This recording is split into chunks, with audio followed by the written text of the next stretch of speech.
I think this is an Indiana team that merely may have done a lot of growing up. This was a long series. I mean, the 2 weeks of this series felt like an eternity, and in so many ways they were. Think back. Game 1 was the illegal screen they called on Miles Turner. It feels like it happened when I was in high school. That was so long ago. Game 2 of this series was the one where Carlisle gets up afterwards and says, small market teams deserve a chance. Game 3 is the Nembhard Miracle 3 at the end that, by the way, turned the entire series around.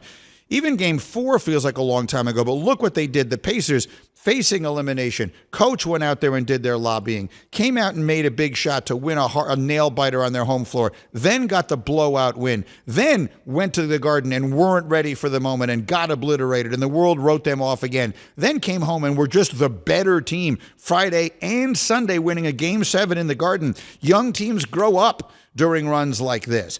I think they've got a really good chance of stealing one of these first 2 games against Boston. Everybody does.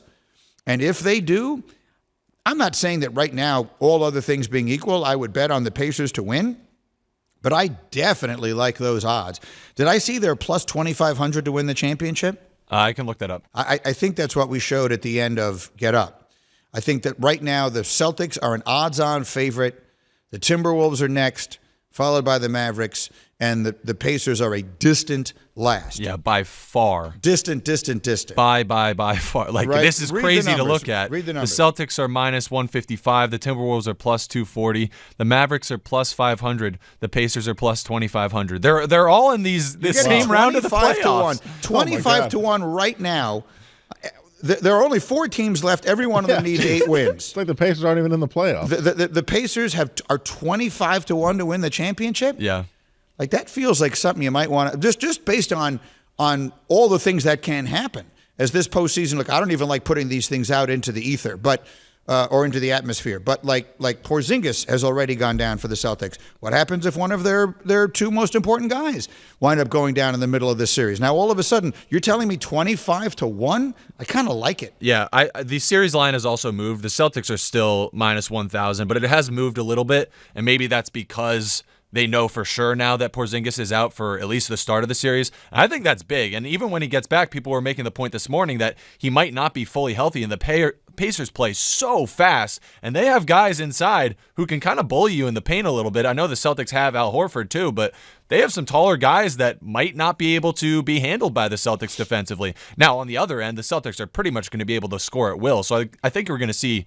some track meets early in this series, but this does feel like a series where the Pacers steal one of the first 2 games, and it's another sky is falling thing for the Celtics, and we'll see if they can recalibrate like they did the past 2 series. But this is a pretty fully healthy team that they have not had to face yet, the Celtics, in this playoffs. Indiana is also a very tough place to play.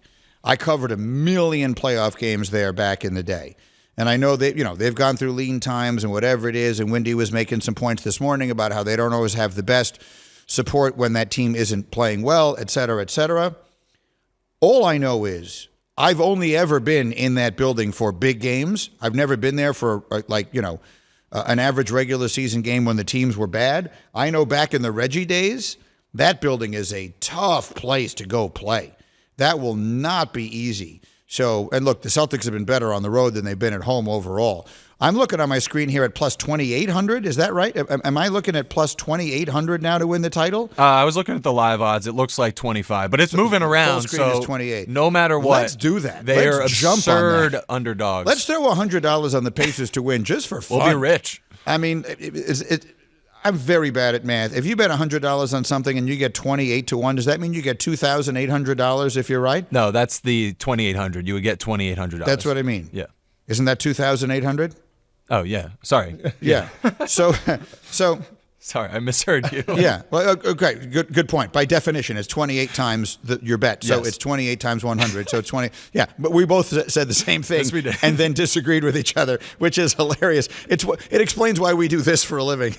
It explains why we are not like in the nuclear 2,800? No. 2,800. It's not 2,800. It's definitely 2,800. Anyway, it's not 24 hours, guys. It's just a day. Anyway, the point of it is, let's do that. Let's just throw $100 on this. I'll front it. Bubba, so